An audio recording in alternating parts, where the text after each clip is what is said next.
The police cruiser rolled up to my driveway at 7 a.m., called by my neighbor over a parking spot I've owned for 12 years. She stood there, arms crossed, smug, until the officer checked my ID. What happened next left her speechless, the HOA scrambling and half the neighborhood filming on their phones. How do you think someone reacts when they realize they just messed with the wrong person?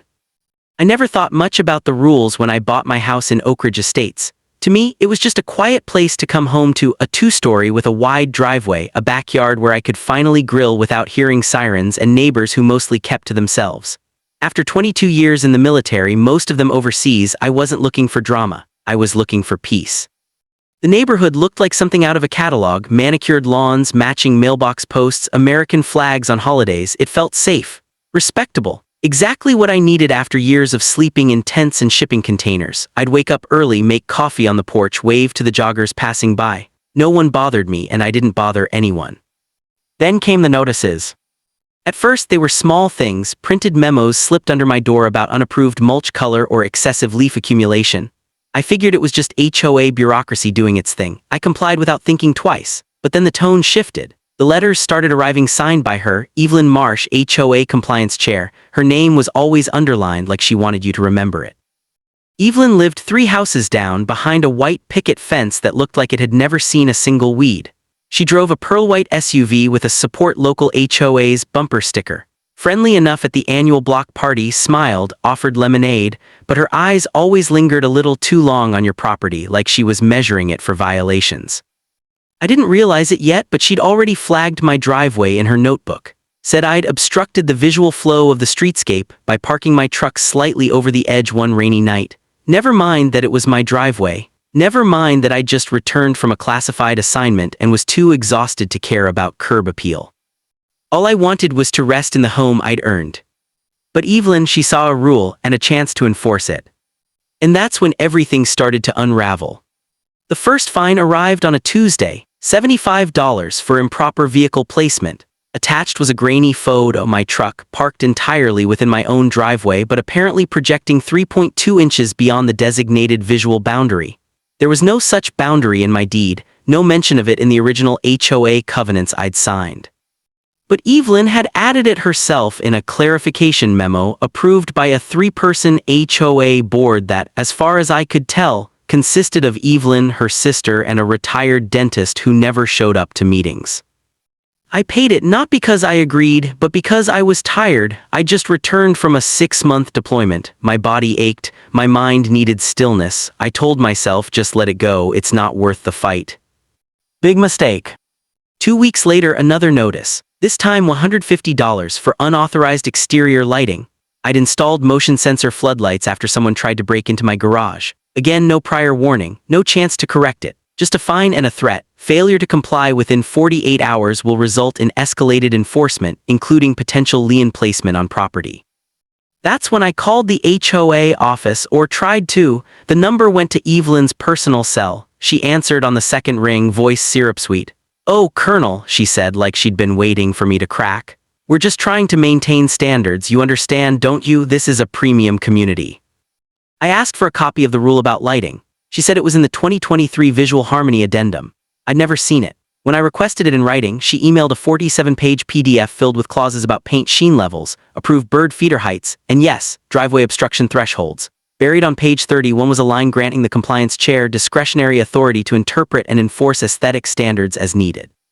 Discretionary authority, in other words, whatever Evelyn wanted.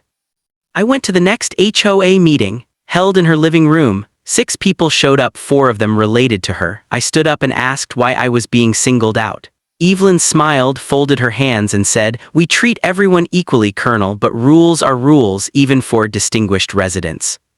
The room went quiet, the implication hung in the air like smoke. That night I found a flyer taped to my mailbox, not from the HOA, from Evelyn herself. Neighborhood watch reminder: suspicious vehicles should be reported immediately. Below it, circled in red pen, was a crude sketch of my truck. I felt it then, the shift. This wasn't about rules anymore, it was personal. So I stopped playing nice. I pulled my truck into the driveway at 6 a.m. and parked it dead center, facing forward, lights off, perfectly legal. Then I left for my morning run. When I came back, there was a bright orange cone blocking my own driveway, taped to it, a handwritten note. Per HOA Code 7.4b, driveways must remain clear for emergency access. Emergency access? My driveway led only to my garage, no shared access, no fire lane, just my house. I called the non-emergency police line, asked if placing a cone on private property without permission was legal. The dispatcher chuckled. Technically, it's trespassing, but good luck proving it. I removed the cone, placed it neatly on Evelyn's porch with a note. Returned with thanks, please don't block my property again. The next day, the fines doubled, $300 for retaliatory conduct, $200 for unapproved signage, my note, and then, the kicker, a notice of intent to file a lien on my home if all penalties weren't paid within 10 days. 10 days over a driveway. I sat at my kitchen table staring at the stack of letters. My hands shook not from fear but from something colder, sharper. I'd faced down insurgents in Kandahar, negotiated with warlords in Kabul, and now some woman in a cardigan was trying to take my home over a parking spot. I called my JAG contact, not for legal advice yet, just to ask one question: if a civilian knowingly files false claims against an active-duty officer's residence, what's the penalty? He didn't answer right away. Then he said, depends. But if it rises to the level of harassment or intimidation, it could be a federal offense under 18 U.S. Code Section 1382. I hung up, walked outside, and for the first time in months I smiled. Because Evelyn had no idea who she was really dealing with. She thought I was just another retiree she could bully into submission. But I wasn't retired. And I wasn't alone. The military doesn't abandon its own. And what Evelyn didn't know, what no one in Oak Ridge Estates knew, was that my unit had eyes everywhere, including right here. I made one phone call that night. Just one. And by sunrise everything changed. But Evelyn, she was still asleep, dreaming of perfect lawns and obedient neighbors.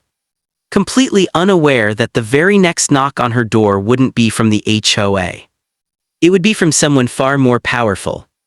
The morning of the HOA emergency hearing, the sky was gray, low clouds pressing down like a lid on a boiling pot. I wore my service uniform, not the dress blues, the operational one, navy jacket, rank insignia sharp on the shoulders, name tape crisp. I didn't do it for show. I did it because that uniform meant something: discipline, duty, and consequences. Evelyn had called the hearing herself.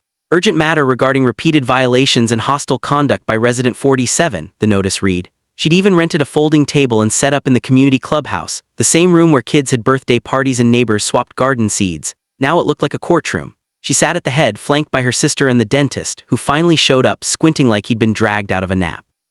10 neighbors had come, some out of curiosity. Others, like the young couple with the rescue dog I'd helped fix their fence, looked worried. They knew this wasn't about mulch or mailboxes anymore.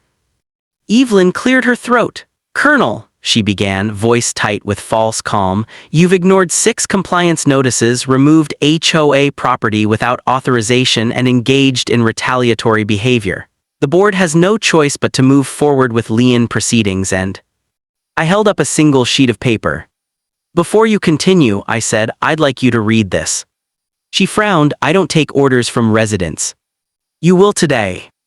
I stepped forward and placed the document on the table. It was a certified letter from the Department of Defense, addressed to the Oak Ridge Estates Homeowners Association. Subject: investigation into potential violations of the Service Members Civil Relief Act, SCRA. Silence. Evelyn picked it up like it might burn her. Her eyes scanned the first paragraph, then her face went pale. This is intimidation," she stammered. "No," I said calmly, "it's federal law. The SCRA protects active-duty service members from unfair civil penalties, including fines, liens, and eviction while deployed or within 90 days of return. I was overseas during your first 3 notices. You never verified my status. You never paused enforcement. You just kept piling on fines like I was some deadbeat tenant." She opened her mouth, but no sound came out. Then I dropped the second bomb. "I also filed a formal complaint with the Department of Justice Civil Rights Division for harassment based on military status, and with the State Attorney General's office for operating an unlicensed quasi-governmental entity with unchecked enforcement powers." Gasps rippled through the room. Evelyn shot to her feet. You can't do that, we're a private association. Private associations don't get to act like police, I said, and they certainly don't get to weaponize rules to target individuals, especially when those rules were never voted on by the full membership. I turned to the room. Did any of you know Evelyn added 28 new aesthetic codes last year without a single community vote? That she's been collecting fines over $12,000 and depositing them into a personal account labeled HOA operations?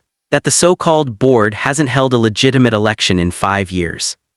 The dentist stood up so fast his chair clattered. What? I didn't know about any of that. Evelyn's hands trembled. That's a lie, all funds are accounted for. Are they? I asked, then I nodded toward the back of the room. The door opened. 2 men in dark suits stepped in, not police, not military, but unmistakable in their bearing, Office of the Inspector General, Department of Defense, civilian investigators specializing in fraud and abuse involving service members. One of them held a tablet. Ms. Marsh, we'd like to discuss your HOA's financial records, enforcement practices, and recent communications regarding Resident 47. You're not under arrest, but we do need your full cooperation. The room erupted. Neighbors started talking over each other. Someone shouted, I knew something was off. Another yelled, she fined me $200 for a garden gnome. Evelyn tried to gather her papers, but her hands shook so badly she dropped them.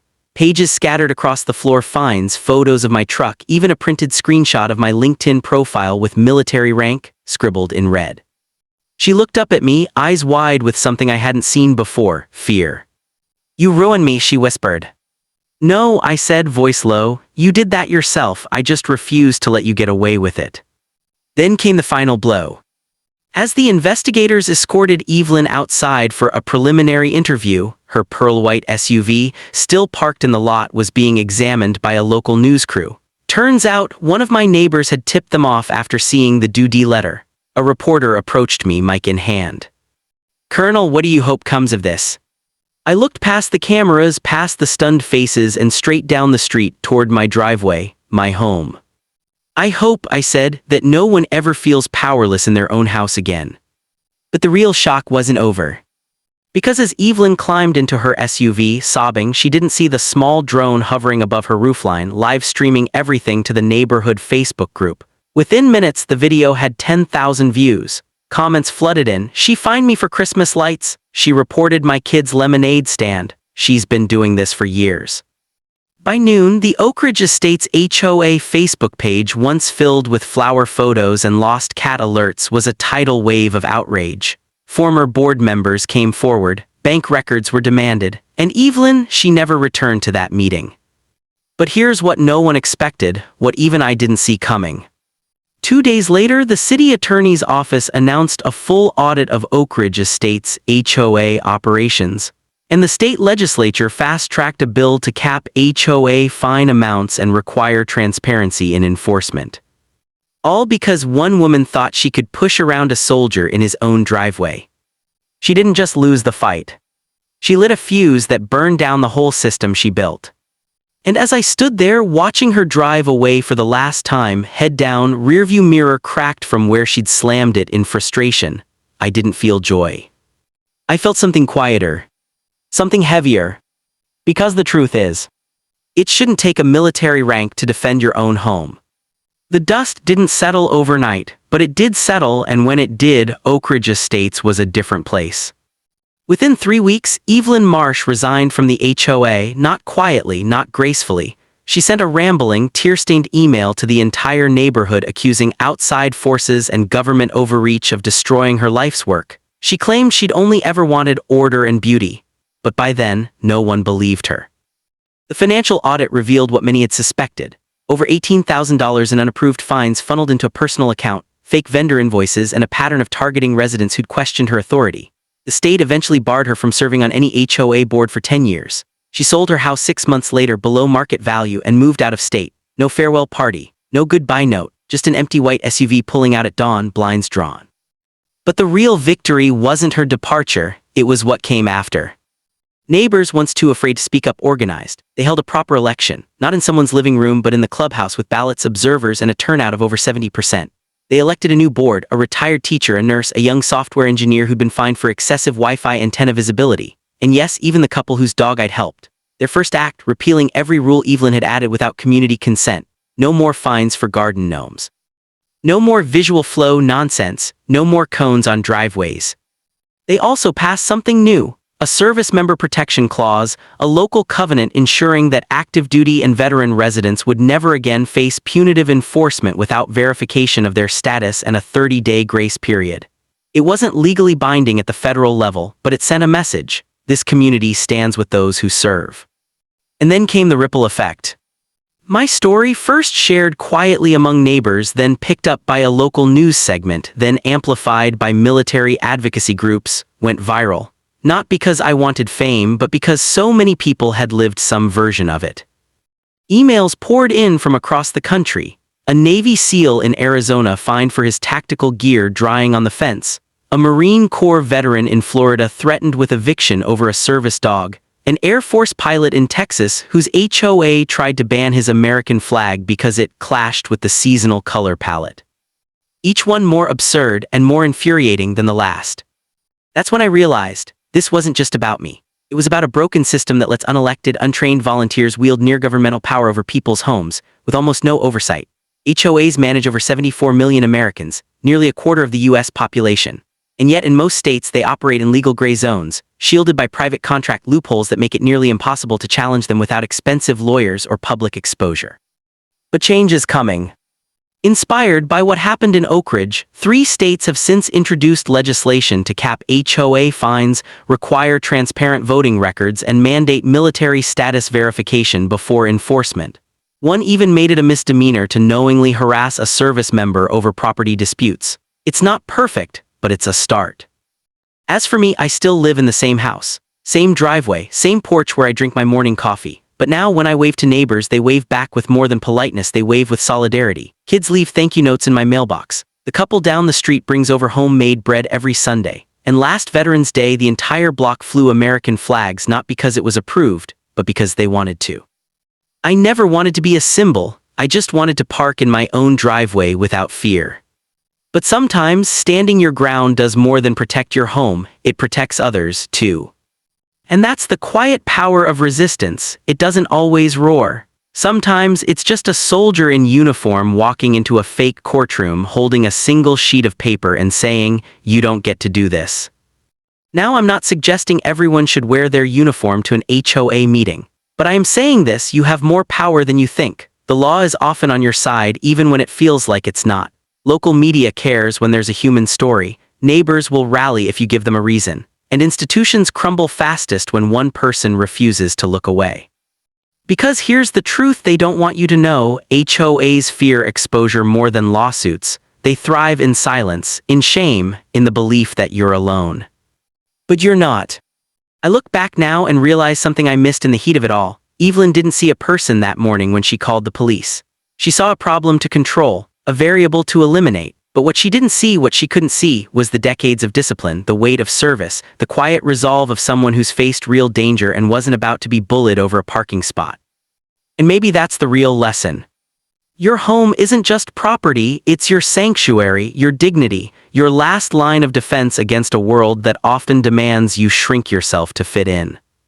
So guard it, honor it, and never let anyone make you feel small on your own land. Because if a high-ranking officer can be targeted over his driveway, then anyone can be next. But now we know how to fight back. So I'll leave you with this. The next time someone tries to tell you what you can or can't do on your own property, ask yourself, do they really have the right, or are they just counting on you not to question them? And then, question them.